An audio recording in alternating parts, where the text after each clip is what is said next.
বিসমিল্লাহির রহমানির রহিম। আসসালামু আলাইকুম ভিউয়ার্স। মা আমার মা কিচেন অ্যান্ড ব্লগে আপনাদের সবাইকে স্বাগতম।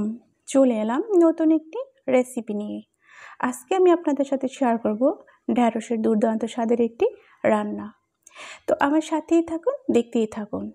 ভিউয়ার্স, আপনারা ভিডিওটি দেখার শুরুতে অবশ্যই একটি লাইক দিয়ে ভিডিওটি দেখা শুরু করবেন এবং ভালো লাগলে আপনাদের সুন্দর মতামত কমেন্টের মাধ্যমে জানাতে একদমই ভুলবেন না। তো চলুন দেখা যাক। ভিউয়ার্স, এখানে আমি কিছু ঢ্যাঁড়স নিয়েছি। এগুলো আমি শুরুতে খুব সুন্দর করে ধুয়ে পরিষ্কার করে পানি ঝরিয়ে রেখেছিলাম।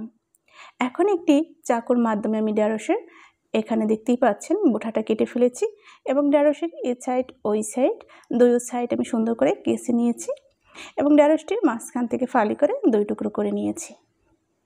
ভিউয়ার্স, এরকম আমি প্রত্যেকটা ঢ্যাঁড়সকেই একই পদ্ধতিতে কেটে নেব। এই গরমে আমরা অনেক সবজি খেয়ে থাকি, কিন্তু দেখা যায় শরীরের সাথে অনেক সময় অ্যাডজাস্টিং হয় না। সেক্ষেত্রে আমরা কিন্তু এই ঢ্যাঁড়সটা খেতে পারি, কারণ ঢ্যাঁড়সটা একটি লাভা হিসেবে খুব শরীরে ঠান্ডা কাজ করে। ভিউয়ার্স, আজকে আমি ঢ্যাঁড়সটা রান্না করব ডিম দিয়ে। তো আপনারা আমাকে অবশ্যই দেখবেন, খুব সুন্দর করে আমি ঢ্যাঁড়সটি রান্না করব। তো আপনারা আমার সাথেই থাকুন, দেখতেই থাকুন।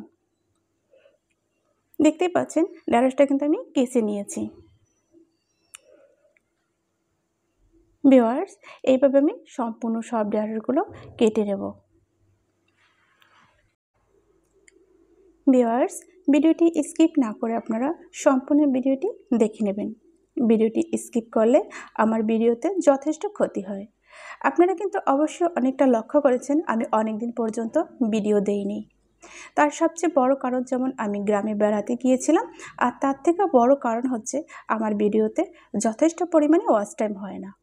আপনারা অনেকেই খুব সুন্দর করে কমেন্ট করেন, আবার অনেকেই আমাকে ভালোবাসেন। আমি কিন্তু সেটা সত্যি খুব খুব এনজয় করি, কিন্তু কথা হলো যে আমার ভিডিওতে একটুও ভিউজ আসছে না, যা দেখে সত্যি কষ্টদায়ক। যার জন্য ইচ্ছা করে অনেকদিন ধরে ভিডিও দেই নেই।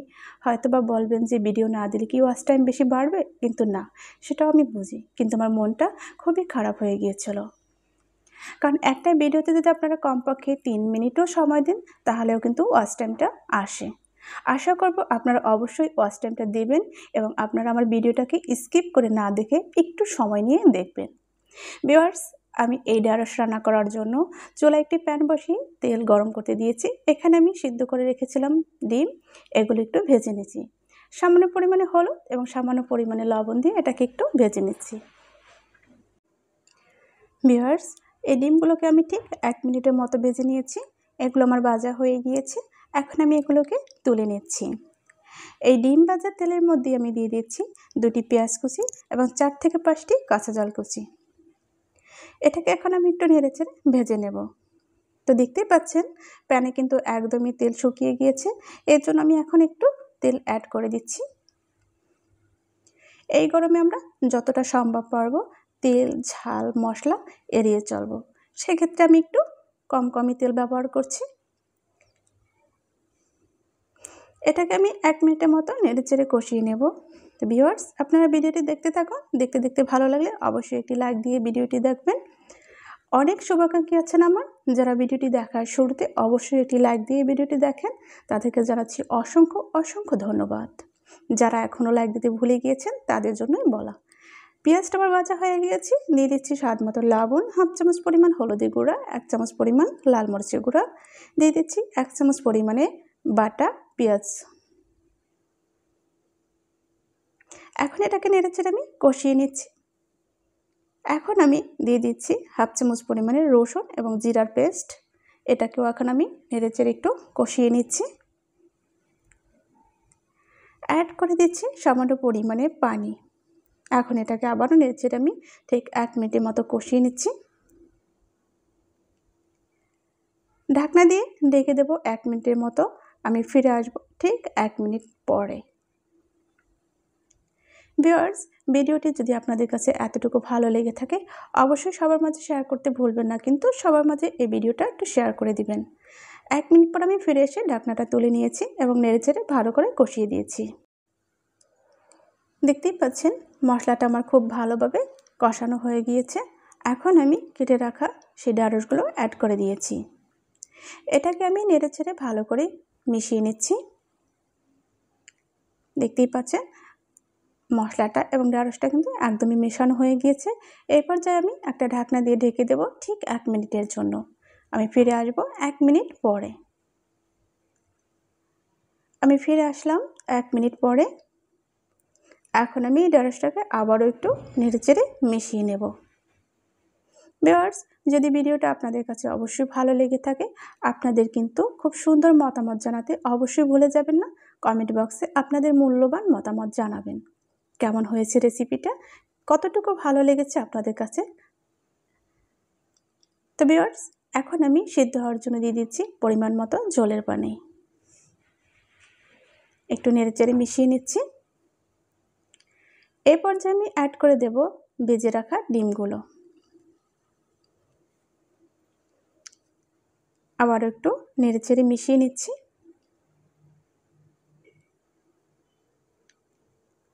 ঢাকনা দিয়ে ঢেকে দেব ঠিক 5 মিনিটের মতো। ফিরে আসবো আমি 5 মিনিট পর।